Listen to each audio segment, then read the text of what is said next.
শুধুমাত্র বিদেশি ক্রিকেটার নিয়ে আসলে যে ম্যাচ জেতা সম্ভব তা কিন্তু নয়। দলে 3জন 4জন বড় বড় বিদেশি স্টারকে ঢুকিয়ে দিলাম, তারা সেঞ্চুরি মেরে দিল, তারা 5 উইকেট করে নিয়ে দলকে জেতাবে, এটা সম্ভব না। আজকের ম্যাচ তার বড় প্রমাণ। আজকে এলিমিনেটর ম্যাচে 5জন বিদেশি বড় ক্রিকেটার এন্ট্রি মেরেছে। শুধুমাত্র প্লে অফ খেলার জন্য, দুটো ম্যাচ খেলার জন্য, চ্যাম্পিয়ন হওয়ার জন্য, ফাইনাল ম্যাচ খেলার জন্য বড় ক্রিকেটার নিয়ে আসলাম, তারা পারফরমেন্স দেবে, এটা না, এটা সম্ভব না। আজকে রংপুর রাইডার্স টসে জিতে ব্যাট করার সিদ্ধান্ত নেয়, মাত্র 85 রানে অল আউট হয়ে যায়।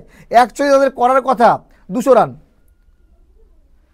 Andre Russell, Tim David, James Vince 3জন ক্রিকেটারকে এন্ট্রি করানোর পর রংপুর রাইডার্স ভেবেছে আমাদের মতো শক্তিশালী ব্যাটিং লাইন আপ কোথায়, আমাদের কি আর পায়কে খুলনা পেয়ে গেছে।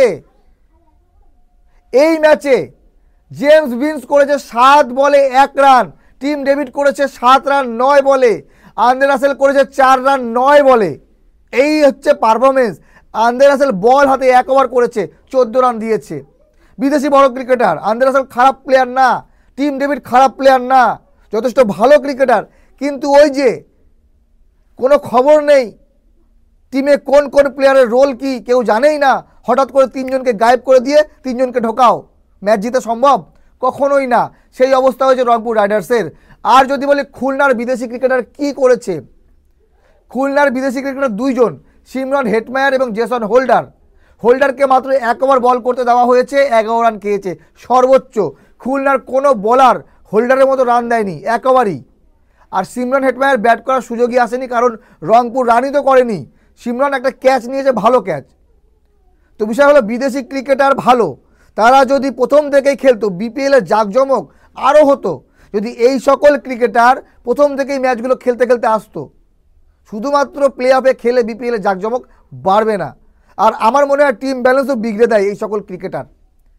ফরচুন পরিচালক এনেছে, হয়তো বা চিটাগংয়ে এনেছে, আমরা পরের ম্যাচে দেখব। কিন্তু বিষয় হলো যে বিদেশি বড় ক্রিকেটার হঠাৎ করে এসে হয়তো বা একজন ভালো খেলে দিল একদিন, কিন্তু সবাই পারবে না, সম্ভব না। যাই হোক, আপনাদের মতামত জানাবেন।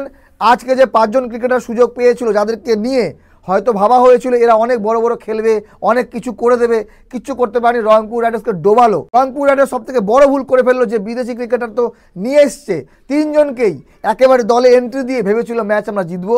এটাই তাদের সব থেকে বড় ভুল। আজকে রংপুর রাইডার্সকে বিদায় নিতে লাগলো প্লে অফ থেকে।